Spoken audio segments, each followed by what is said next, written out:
Welcome to the Prescient Interest-Bearing Webinar, Q3 2025. I'm Joanne Baynham from Asset TV, and it's my great pleasure to chat to the Prescient team today. A great quarter for bonds in South Africa. Bastian, we're going to kick off with you now, and look at the macro backdrop. Okay, now it's your opinion at the moment. The markets are far too worried about inflation, and they should be worried about growth. Why? Because all the growth numbers look great to me. Yeah, well, thanks, Joe, for the question, and thanks everyone for joining. I guess over the last couple of months, almost like a year or two now, we've seen quite a bit of slowdown coming through in the numbers. So we've been on the positive side at Prescient. So over the last months, we've predicted above trend growth, and we've predicted growth above what the average economist would say.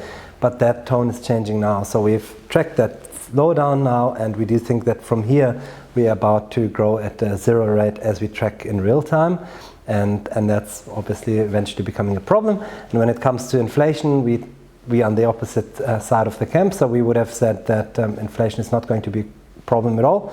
That also came true, so inflation has continued to surprise on the downside, and we do think that from here it will continue to surprise on the downside. And with that, obviously, speaking fixed income today, the door is wide open as we think for interest rate cuts in the United States. Bastian, so you're arguing that inflation is going to come under control, growth is going to naught in real terms.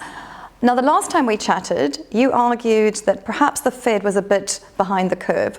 Do you still think the Fed is behind the curve and the Fed needs to be a bit more aggressive on rate cuts? Yeah, most definitely, Joe. I mean, that's spot on. We think that they need to cut more aggressively quicker. They probably are going to do exactly that now, to our point that inflation is not going to be a problem and growth has slowed down. The question almost goes one step further now, that what we said last time, they should cut. They haven't cut aggressively yet. They only started to be priced for more cuts now. So we would even argue that most likely they are behind the curve. They should have started the cutting earlier. So we're going to look into some charts on what I just said about the Federal Reserve and the pricing thereof, and why we think they might be almost behind the curve too late. That's not a definitive statement, but there's a risk that they are reacting too late because monetary policy obviously reacts with such a large lag. So the real economy reacts with such a large lag to monetary policy. So if we just look into the pricing and for how many cuts we are priced right now, I'm just going to take some of these charts off.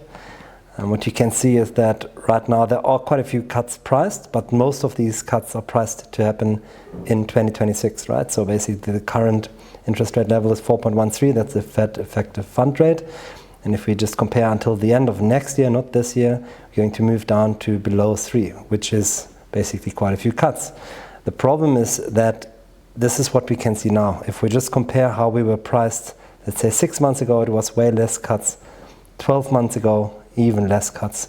So it's only happening now that we are repricing for more interest rate cuts. There's an interesting chart which we can also show to illustrate the same point.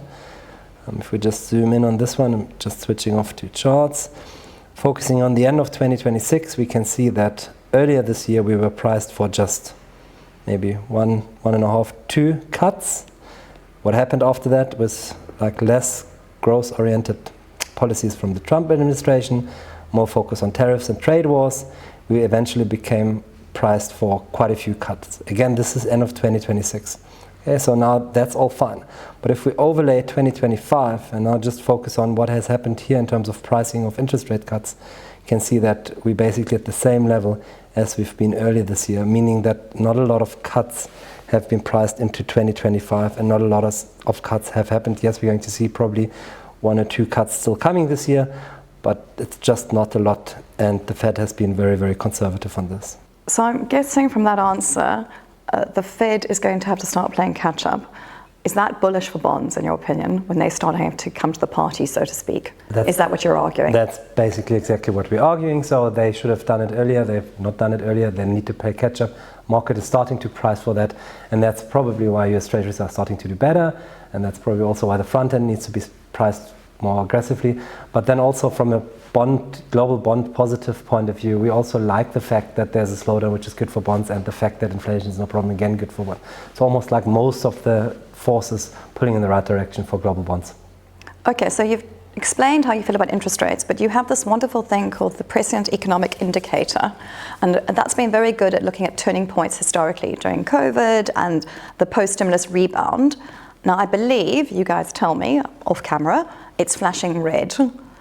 Naught isn't flashing red to me, so what do you mean by flashing red? Okay, so flashing red means that we look at the rate of change of that growth rate, right? So we're less interested whether the US economy is actually really like shrinking by 1% or growing by 1%, or obviously it's important for certain factors, but when it comes to asset class views, we think the rate of change is more important, right? So for us, just the mere fact that we've moved from growth significantly above trend earlier, like over the last couple of years, call it post-COVID, very optimistic outlook on the US economy, now all the way down to zero. That's a negative slope. So that slowdown which we are tracking, that's what concerns us. And the reality is also that economies can reach stall speed. So when they eventually grow by too slow or too little, then eventually what will happen, it eventually rolls over and you actually end up hitting that recession. So Bastian, why do we spend so much time thinking about the US economy? What about Europe? Wasn't Europe growing quite well? What about China? Surely that's starting to finally recover. Yeah. The emphasis is always on the US. Why is that? Because we do think that the US is the growth engine of the world and the most important economy and leading all the other economies. So it's no coincidence. We don't just stake these claims without the data backing it, but obviously we've done the empirical testing of all the different prescient economic indicators. There's different versions for different regions, different countries, and the ones which are most important and have the highest predictive power for asset classes is always to the US, and that economically also makes sense.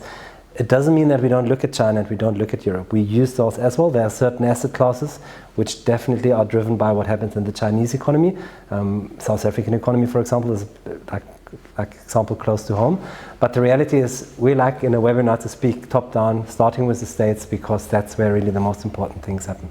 So it still determines the risk-free rate of the world. Exactly. Okay, Vishal, I'm going to come to you now. Okay, so Bastian's kind of given us a picture. Growth is slowing, flashing red, inflation's okay, and that tends to be pretty good for bond markets. How have we seen that in the SA bond market? How's it trickled down? Yes, so I mean, if you follow us quite closely over a while, you've noted that our main contention is that global determinants influence how the bonds in South Africa shift lower. However, from time to time, we get idiosyncratic factors which actually are at play, which is currently what is happening. The reason why we say that is because if you look at the moment in the global market, financial conditions are pretty much stable, right? I mean, nothing's really changed. You know, we've seen a weaker dollar from the beginning of the year. We still have a weaker dollar. If you look at the US slope, it's sort of still fairly, hasn't changed much. If it had to have changed, we'd have seen more risk into South African markets or risk in general markets. However, that's not been the case. If we look, however, when you do dissect it, we're able to see that one of the main key drivers behind that is your inflation risk premium, which I'll chat in a moment. I think I want to stress as well that it is our main contention that global determinants influence the bond market in South Africa. You know, if you think of like a normal distribution, within like one sigma, most of your density sits, so 68-70% of your probability. However, you do get tail events, which is what we think is happening right now in the market. I'll now show you our chart. So the following chart is a break-even inflation chart. It's basically the components of break-even inflation that is made of two elements: average expected inflation and inflation risk premium. So if I just take this off quickly, so if you look at the first component, average expected inflation, that has sort of through time been flat, right? Hasn't changed that much. It's between 4 to 5% as it is right now. So not that component hasn't changed at all. However, the component that has changed is the inflation risk premium. That has come from around 2.5%, currently about 2.3%. Sorry, 0.3%. That is around 2.2% of a shift lower in the risk premium there. And what the risk premium is, it's the market's confidence in the SARB. And so the market at this point in time is quite confident in the ability of the SARB to implement their policies. And hence they've taken off that risk premium, and that has essentially been the main driver behind South African bonds shifting lower over the last year to date. Okay, so if I listen to what you've just said there, SA bonds have done well because we have trust in the SARB. And inflation expectations have fallen. It's not been the global backdrop, but generally speaking, it's the global backdrop that drives our bond market. But in the last quarter or so, it's been unique SA factors. If I listen to what Bastian's just told me, that we're going into a slowdown, typically emerging markets don't do well during slowdowns. They're high beta versions of global markets. What will happen to SA bonds in an environment where, can we see our spreads widen? Or do you think spreads will continue to narrow here because of our idiosyncratic factors here and our trust in the SARB? So long question. My question to you is, what do you think will happen to spreads in an environment where global growth is slowing? So yeah, correct what you're saying. We've seen, we do track that through our Prescient economic indicator, which comes through China and US. That has indeed come lower. However, there are other factors which we do capture. So for example, we see currency weaken in the US, and that's probably going to play out over the next while. So as a result, countries are yield seeking and they look for risky assets and hence come into South Africa to invest, and hence these value. I'll just add as well, what we've seen over the last month is actually that foreigners actually come back in South Africa in some sense. So previously it was around 29%. Now that number has ticked up to about 33, 34%. So they are sort of looking to South Africa in a favorable light to gain yields. Haven't they also changed the weights of the emerging market bond index? And I think some countries have had a lower rate, and South Africa's got a higher percentage, so that would also have helped, wouldn't it? Correct, right? So I think, I speak under correction at the top of the head, but I think it's Brazil and Mex. They've both come lower, and as a result, South Africa has been a beneficiary of that, in that now there's a higher weight to South African bonds as a result. Okay, so that's good news for SA bonds. Jabulani, let's get to you now on the lower end of the yield curve. You're in the income section. We've had the SARB cut rates in this quarter, a huge 25 basis points. What's happened to your asset class over the quarter? Thanks, Joanne, and hi to the viewers. So quarter three has been very interesting. As you've mentioned, the SARB came and made a 25 basis point cut in July, which was expected. But one of the things they highlighted was in terms of the inflation expectation. So for 2025, they expected the average inflation to be around 3.3. That was in July when they set their forecast. And then for 2026, they expected average headline inflation to be at 3.3 again, and then 2027 at 3%. What was interesting was them highlighting that they wanna now target the lower end of the target band, because usually they used to target 4.5, which is the midpoint of 3 to 6. Now they wanted to move towards the 3% target, even though the National Treasury hasn't come out to officially confirm it. So the National Treasury still hasn't confirmed it? Not yet. So the SARB is acting on its own at the moment? Chances are it's going to come. The expectations are that maybe towards the MTBPS that's coming, the National Treasury would also confirm. But what's interesting was that now in September, in terms of the inflation expectation, they revised them upwards. So they're expecting now towards the fourth quarter inflation to reach a peak of 4%, which makes the average of 2025 to be 3.4. This is 3.3 they had previously. And then 2026, they're expecting the average headline inflation to be 3.6. This is the 3.3 they had in July. And for 2027 it's 3.1, just 10 basis points above. So inflation expectation is revised upwards, but then they say the risk to inflation is pretty much balanced. So when we look at the FRA curve, this is what we see. Okay, so this is the FRA curve, which is basically the forward rate agreement. It basically tells you where 3-month JIBAR is gonna be in the next 24 months. Why is that important? The 3-month JIBAR is the reference rate for all the floating rate assets in the market.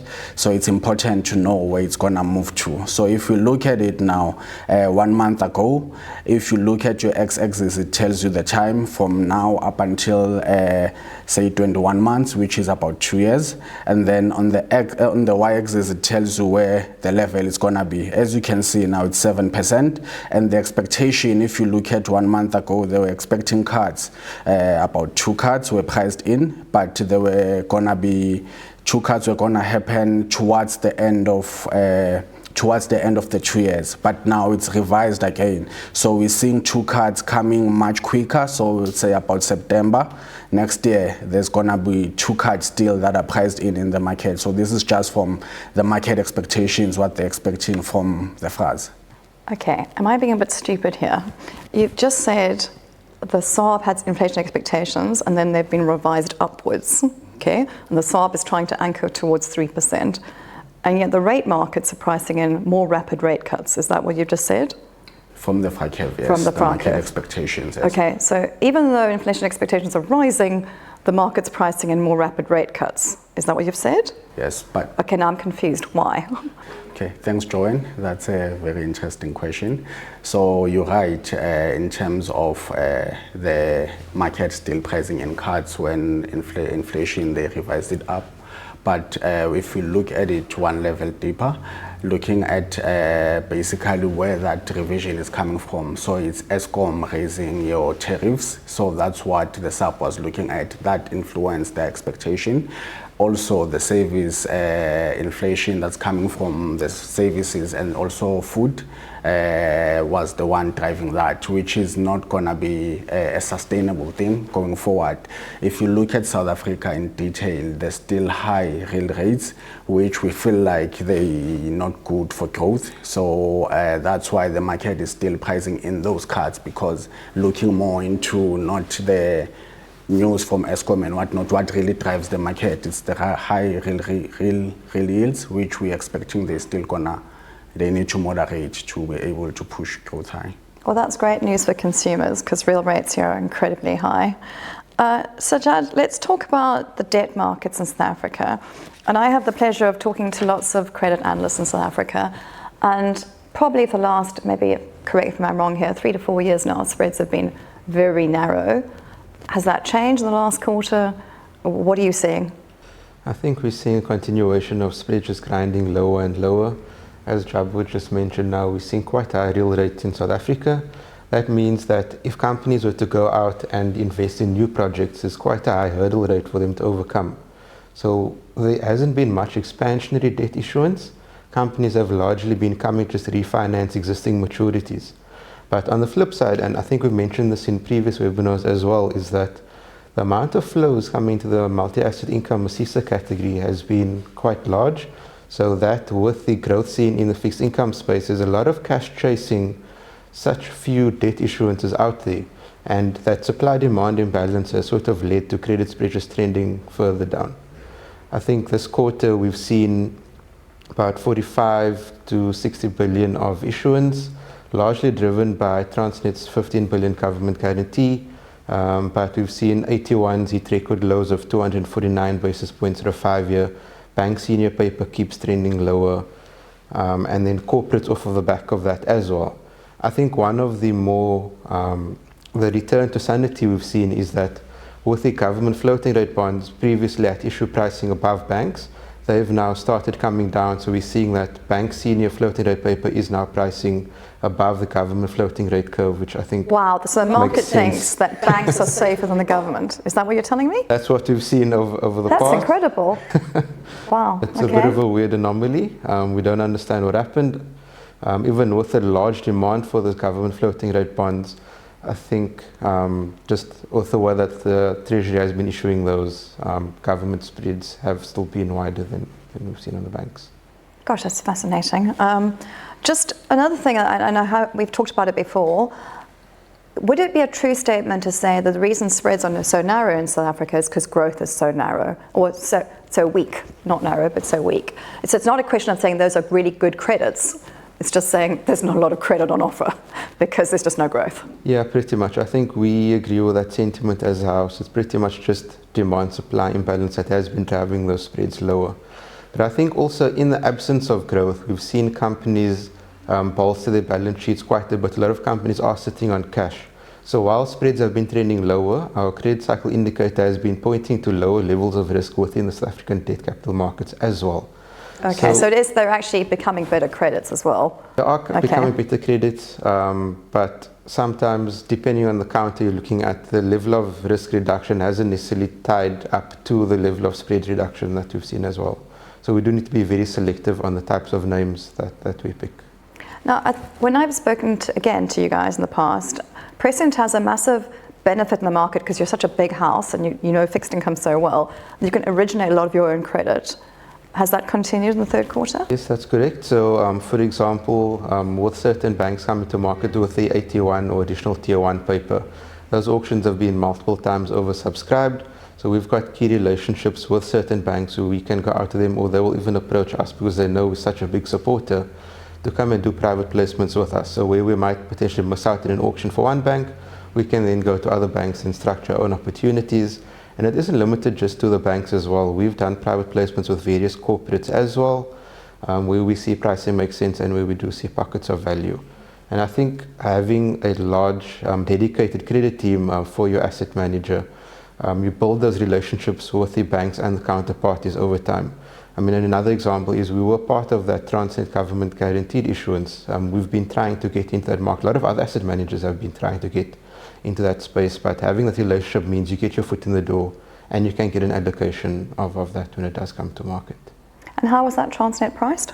So Transnet issued about 15 billion in a mix of both floating rate and fixed rate paper. The floating rate paper issued at JIBAR plus 235 basis points, so JIBAR plus 2.35%. That equates an all-in rate of about 9.3%, 9.35%, which has been quite attractive. Even in the 7-year space, the asset swap compared to the government rate curve is well in excess of 1% above that. So you're taking on government guaranteed risk through Transnet, but you're being well compensated for taking that risk. No wonder you were all trying to get a chunk of it. Well done. Okay, that's awesome. Bastian, I'll get back to you on the global macro positioning. You've also been known to say that you think tariffs are deflationary and not inflationary.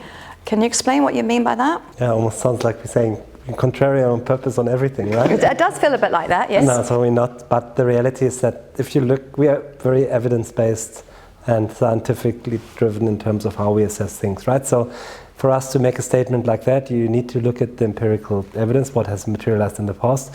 Previous episodes of tariffs have almost never been inflationary, and there's also a strong economic reason for that. So what normally happens with a tariff is that in year one, so 12 months after the tariff is introduced, certain goods become a little bit more expensive. That might happen because prices go up, and by the way, they don't go up by the same amount because it's not just the consumer carrying the cost, it's also the importer and the exporter which can carry a share of that increased price for that good or that portion of the tariff. But having said that, let's say it gets passed on to the consumer entirely. What is often misunderstood is that in year two after that, there is no added price raise, right? So let's say year one, you'll get a 20% tariff on cars from Mexico. Year one, everything, all the cars become 20% more expensive, which they actually don't, but let's say they would. What happens in year two? In year two, they don't become more expensive at all.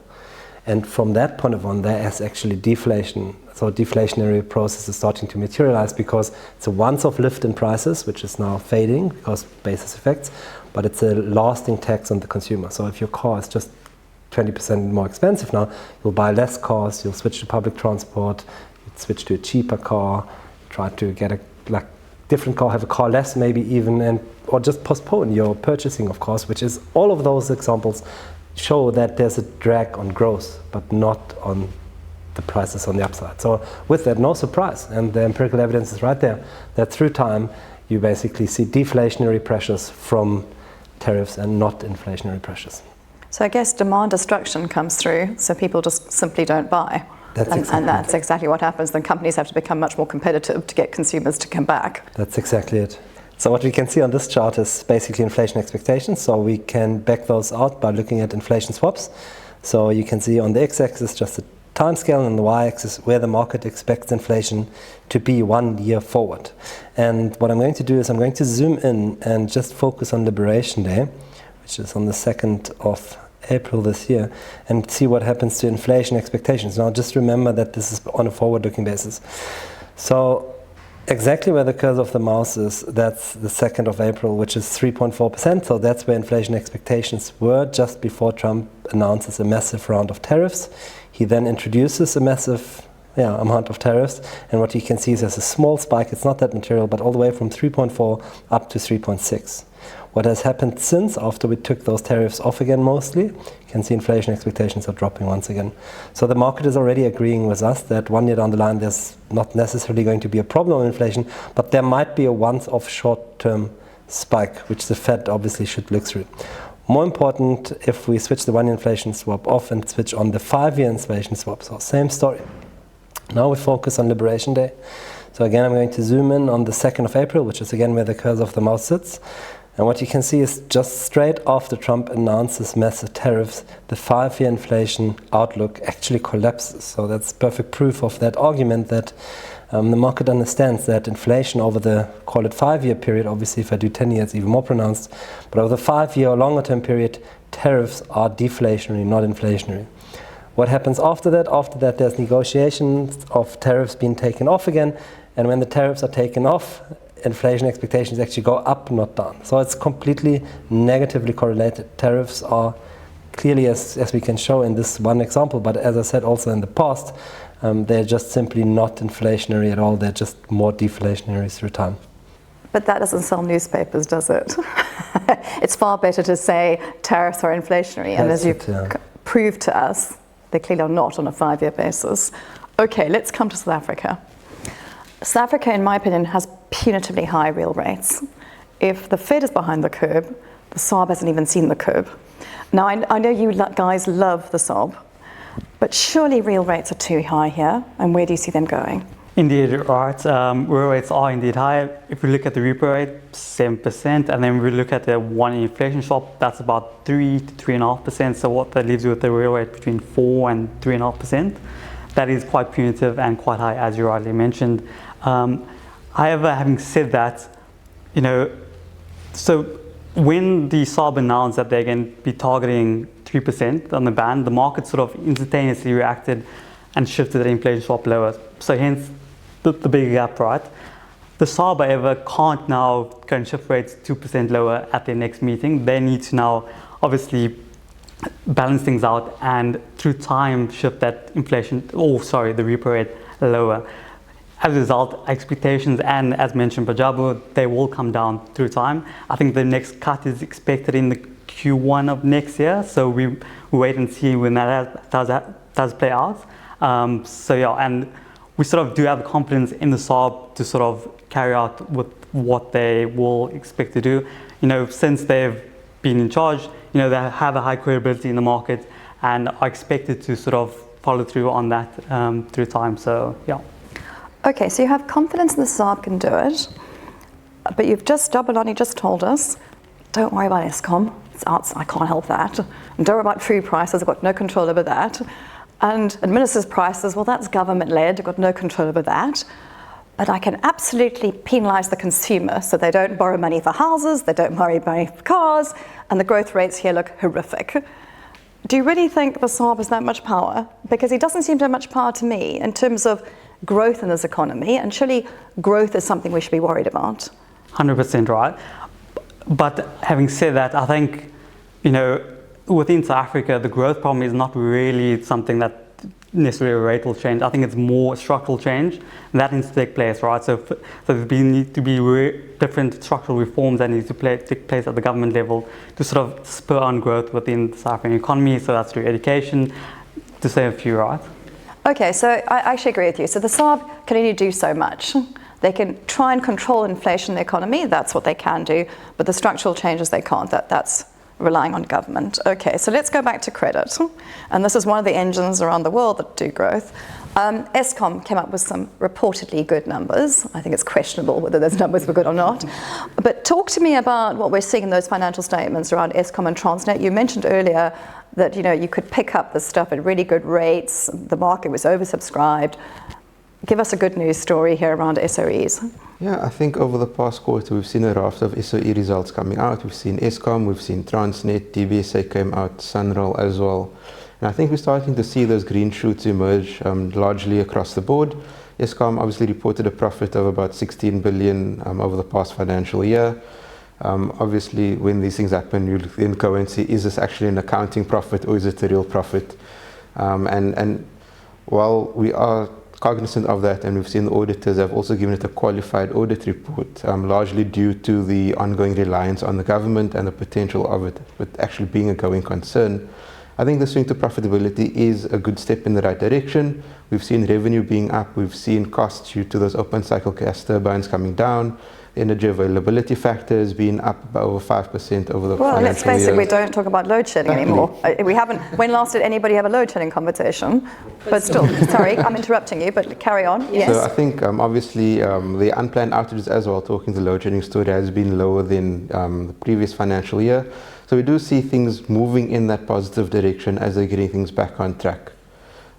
If we look to Transnet, we're seeing similar green shoots there as well. Obviously, they are still facing the security-related concerns on the rails, still very dependent on government. They do see a spend of about 25 billion rand per year on capex, and they do need about 66 billion rand to fund that cap, some of which they've found. The rest will need to come to the market to raise that capital. And again, I think with Transnet issuing guaranteed paper over the past couple of months, they'll need to come to the market with a guarantee again to allow them to raise the cash that they do need to carry out their maintenance. But if you look at the improvements on both port and rail, again, seeing positive movements in the right direction, although not at the rate forecast by the recovery plan, they are making progress towards that, and I think it's pretty much good news, at least in the short term. Okay, some green shoots. Some green shoots. But okay. of course, continued monitoring is important. And all right, okay, some green shoots. I want to hear something positive. Just the word guaranteed, government guaranteed debt scares me a little bit. What's happening to our debt levels here? If Eskom is guaranteed government debt, Transnet's government guaranteed debt, are our debt levels getting worse again because they're just moving it somewhere else? Yeah, I mean, that's always the concern, right? Whether our debt levels are getting higher. I think MTBPS come out soon, so we'll get some indication as to how things will develop from there. I mean, if we say that South African debt levels are high compared to USA, I mean, those numbers are... Except, let's be honest, we don't have that many taxpayers to pay it back. A lovely story. You know, we're not as bad as America, fair enough, but we have a lot less taxpayers to bail us out when things go wrong. But no, I hear what you're saying. And then look, emerging market debt's been flavour of the month in this quarter, flavour of the quarter. So, all right, so debt's an issue. I'm not letting you off the hook yet. Credit, private credit. I'm reading the scariest headlines offshore at the moment on private credit. What are we seeing in South Africa? And do you guys hold any private credit in your funds? I think the starting point is that when you read the news, you're always going to have sensationalist headlines. You're not going to have anyone coming out and saying, oh, private credit is doing so well, when it's a lot easier to get those clicks on your website and you say, oh, this bomb just dropped, that bomb just dropped, avoid private credit.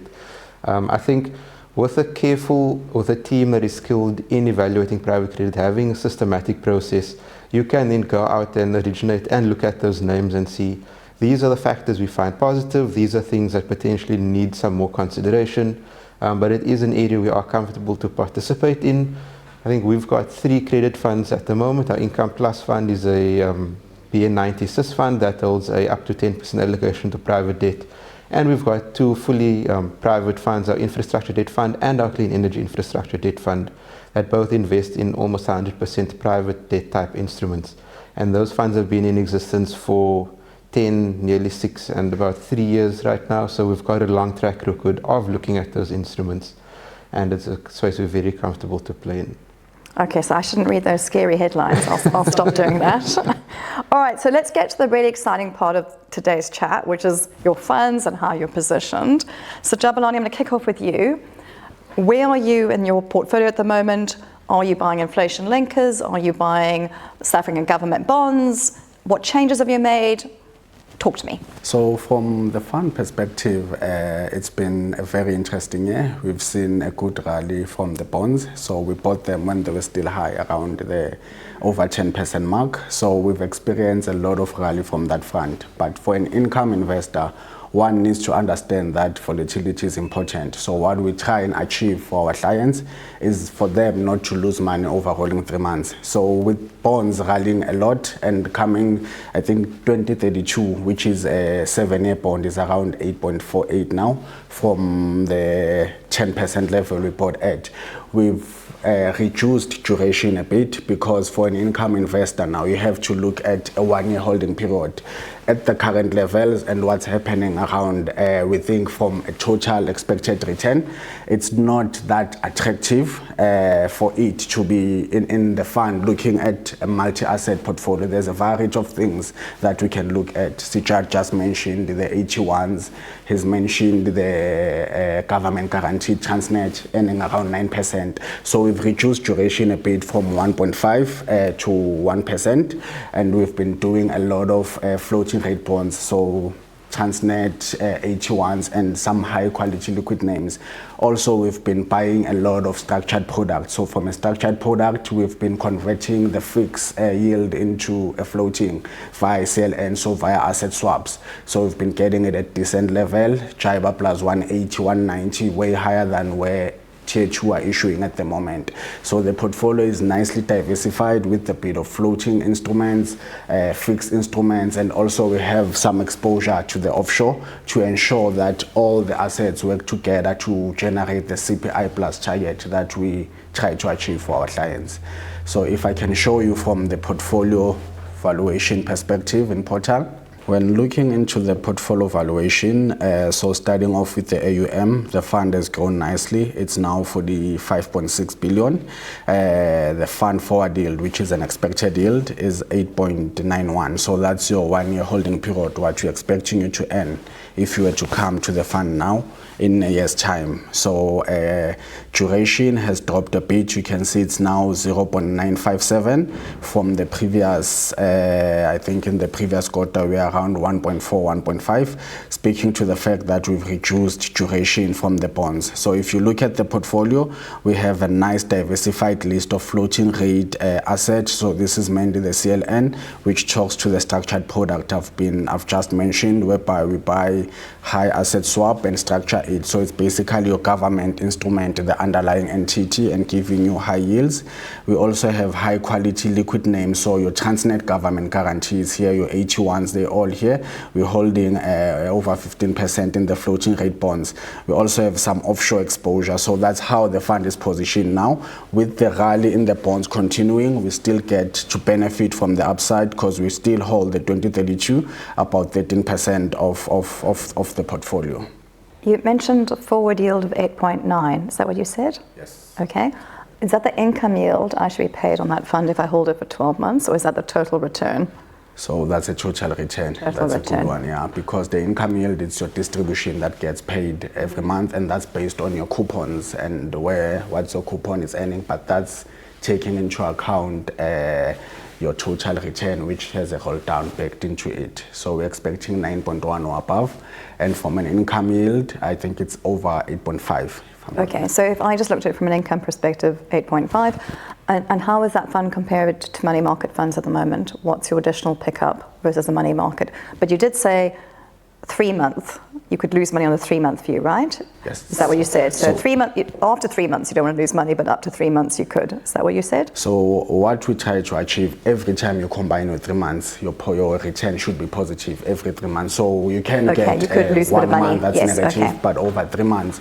Why is that important? Because we focus on consistency. So if you continue to compound positive performance in the long run, you tend to outperform. Whereas with money market, it's cost plus accrual, so you hardly get a negative month on those particular funds. And if you look at what they're yielding at the moment, the yield as of now it's 8%, but with the projected forward yield around 7.5. So you're getting, say, 1% above what money market can give you in an income portfolio, which is less volatile since it has that risk nature of not losing money over rolling 3 months.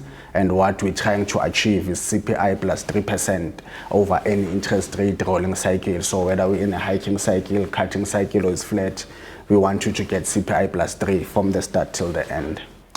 I'm still completely gobsmacked that income funds in South Africa can have 3% real yields. If you say that to somebody overseas, they would not believe you. And I think that speaks to a greater problem in South Africa, but no time for that today. Vishal, your fund, okay, where are you positioned? I've just heard Jabulani say on the income he's reducing duration. Are you broadly doing that within your portfolio as well, given you've got different duration mandates? What's happening? So currently we mainly position with a slightly long duration bias. So we mainly in the 2035 to 2037 area of the yield curve with that tilt at this point in time. We don't at this point in time like any linkers, so we just pure in our funds, in our pure nominal funds, we position with 2037, 35s. And the reason for that is that on a risk-adjusted basis, we find that those guys harvest. We can invest in them because we can harvest roll down and the carry, which is at that steep area of the curve at this point in time. Okay, so you don't like inflation linkers. And I thought inflation linkers were giving you, and help me out here, like 4 or 5% real yields in some of the parts of the curve. You genuinely don't like that? So in our pure, maybe to restate it slightly, in our pure nominal mandates, which allow for us to take on inflation linkers, we don't have any exposure to inflation linkers. We just think that the actual compensation that you're getting from holding the nominals is far better. It's far better than that. Okay, so it's just a question of the one against the other. Correct. It's not that it's not attractive as the real yield, it's just nominals are far better. Correct. All right, so you've said you slightly overweight the bond market in terms of duration. What would make you become more cautious? I think if yields now come even more lower from where they are right now, that value that we sort of see from those area of the curve will sort of diminish, and as a result, we become a lot more cautious and decide to now obviously change the position. I think that complacency, if I want to call it, comes into play as well. The way we measure it is through our implied volatility of the currencies, of the USD ZAR. Currently, those have been quite low. So, I mean, if those sort of maintain and remain where they are right now, that'll sort of give us sort of fears or sleepless nights, should I say, in terms of wanting now maybe to change the position because that value is gone. Okay, thank you. All right, Sajjaad, you're not finished. I'm going to get to you now on credit. So, everyone's given their portfolio positioning and outlook. Same question for you. Sure. So we at Prescient run a credit cycle cognizant approach. And if I just take you to the portal quickly. Cool. So this is our Prescient credit cycle indicator. And as I touched on earlier, we've seen in this blue line, which represents a level of risk, risk obviously running up towards COVID. We had a bit of recovery. The Russia-Ukraine invasion, we had stage 6 and 8 load shedding. But since then, we've seen risk coming down largely for the most part, other than a small blip when Trump came into power in the US. And with that, we've seen spreads trending down quite a bit as well. What that then tells us is that if we were to look at our credit clock plot, we see that we are getting somewhat adequate compensation for taking on risk at this point in time, with spreads and risk somewhat moving in the same direction.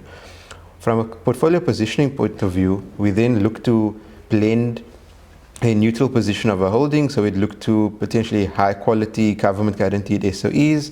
In the bank space, we can take on an AT1 and Tier 2 paper, and also if we were to look towards the property market, we could then go towards secured notes. Moving to the portfolio positioning.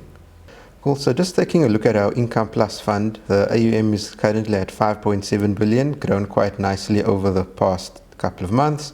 We've got a forward yield of 10.25%, obviously a little bit higher than the income provider fund, noting that this is a credit fund where we are taking on a little bit more credit and illiquidity risk for that yield pickup.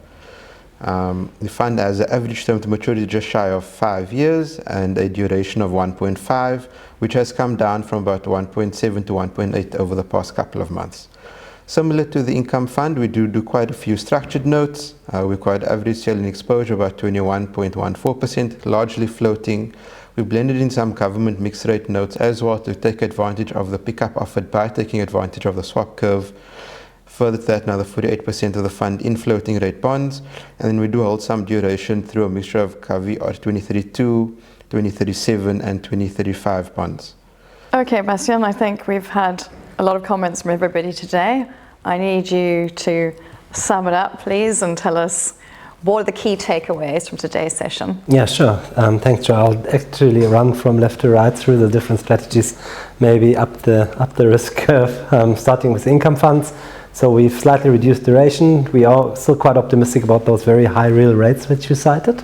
Having said that, at the back end of the curve, there's still value, even so much value that you can be slightly overweighting duration at some point. But for an income fund, it might be more prudent to have more exposure to these high real rates at the front end of the curve, which is the move we've done there.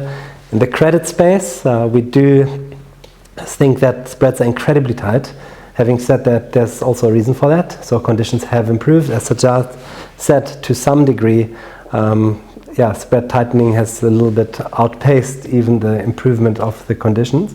But I think it's important to be aware that it's not just tight spreads. There's more to it. Part of that tightness is for a good reason. And then back to the bonds. Slightly overweight duration as said, but that's not necessarily because we expect bonds to rally or the curve to come down. It happens to also be the case that there's a lot of carry and roll down at that midpoint of the curve, which is slightly longer than the all bond index duration. So with that, even if you don't expect the back end of the curve to massively rally, you might have a little bit more exposure there compared to the front end, which is already priced for cuts. So with that, I guess that's a summary from how we position the funds. From a macro point of view, just to reiterate what I said already earlier, don't listen to the headlines. Inflation is not going to be the problem. We're not really concerned about that. And global growth, it's all about the rate of change. So not deep recession yet, but I mean the mere fact that we move from above trend growth to significantly below trend growth, close to zero as we track in real time, that in itself raises caution. Maybe we're wrong on this, maybe we're actually still growing at 0.5%, but that doesn't change the narrative. And that basically argues that a more prudent, more cautious approach makes more sense. Thanks everyone for joining us, and now there'll be time for questions. Please send them. Yeah, hi everyone. We're going to try to answer as many questions as we can just now. So there's quite a few, so we're going to try to pick the most relevant ones, best ones. So I'll just read them. The first one is, we had such a strong bond market return this year, and you have a cautious view on bonds. Have you missed out, and will bonds rally further? Okay, so have we missed out? No, the answer is we haven't missed out, and the core reason is that we've only moved to a much more cautious stance very recently. So basically up until now, we've had a quite positive exposure, like an overweight exposure to a bond market. It's just now that we've taken a more cautious approach. Reason being is that we think like a lot of the factors which have driven the rally have actually diminished. I'll give you a good example. The higher real yield, for example, it was very high at the beginning of the year, it has shrunk. It's actually on term premium, so a lot of term premium earlier this year. It came in, so a clear drive of the bond return, but it's not as attractive anymore. The global economy, we spoke about that a lot. Beginning of the year still positive, but now we see that stroll on, so that will slow the return in emerging market bonds, and with that in South African bonds. And then last but not least, sentiment. So Vishal mentioned that we look at different sentiment indicators, but we definitely see a lot of complacency now, which wasn't the fact at the beginning of the year. So we think, we have participated well, overweighting bonds throughout the year, but what has driven bonds is probably not going to drive them much further from here. The next question, you mentioned government guaranteed supporting SOEs like Transnet. How do you factor these into your credit assessment? Do guarantees make them debt risk free? That's what I'll pose it to you. Yeah. So I think the starting point is that just because something has a government guarantee doesn't necessarily mean that you can completely ignore the underlying issuer's risk profile. So when we look at SOEs, particularly because those are the ones that have those government guarantees, we will evaluate them based on their standalone credit metrics, and then also look at the overlay of the guarantee. But we make sure that we'll have a metric in our default rating model that looks at probability of government support, and the PD will obviously improve. And we'll see a better probability of default means that you can increase your allocation, you can have a tighter spread. It also doesn't mean we're going to allocate as if it were a government bond. So we might have a 20-30% government bond exposure. We're not going to go 20 or 30% in each of Transnet or Eskom, because you still do face that underlying Transnet or Eskom type risk in your funds. Thanks, Sajjaad. Next question is, you said real yields are high, yet you have reduced duration. What's behind this? I assume this question is for income provider. If it is for income provider, I will say that for an income fund, the aim is always to beat inflation +3 in a very reliable way. So the bond market really is not our benchmark. We will allocate to bonds at times, but then there's different times where we have less exposure. So everything we mentioned today about bonds, they had a good run. They had a good run for a reason, but those reasons are starting to dissipate. So with that, we are still allocating across the framework, but we see more value in the front end of the curve now. And with that, we have less bond exposure in income provider. And I think that's the right approach. We have to always meet our risk benchmark here, which means we can't lose capital over 3 months rolling. And with that, you need to be selective when it comes to risky assets. You need to be very selective where to add risk to the portfolio. We bought some US Treasury bonds recently, so that's an asset class which benefits a lot if inflation comes down, if the US economy slows, and those assets screen more favorable for us. But yeah, we're also happy to keep some powder dry, so to say. And once South African assets become a little bit more cheaper, then we will use them more aggressively again. But we do think the timing is not right on that. Okay, so that's a question on the income provider. I've got another one here. I think that one is again for you, Sajjaad. I'll just read it to you. It says, how does your systematic process actually help in credit markets like this, where spreads are tight and sentiment drives pricing? So I think the advantage of being a systematic investment manager is you can then take out that gut feel and sentiment where everyone's chasing spreads tighter and tighter because they've got cash to deploy. So when we look at pricing credit, we've got a couple of tools at our disposal. We've got our fair value credit pricing tool where we can see what is the required amount of spread for a given credit rating as well as a recovery rate. So you're obviously looking at what you'd get back in the event of default, so you can then price for that appropriately. And then we also look at the curves across the credit market. So we would look at different sectors, different credit rating bands, and we can then see based on where these assets are trading, what is a fair spread using our Nelson-Siegel regression approach. Then combining that with the credit rating, with our fair value credit pricing tool, we can then say a required minimum for a certain issuer or entity at a given credit rating is X. And if the market is pricing tighter than that, then we are very happy to sit out because we're not being paid for taking on that risk.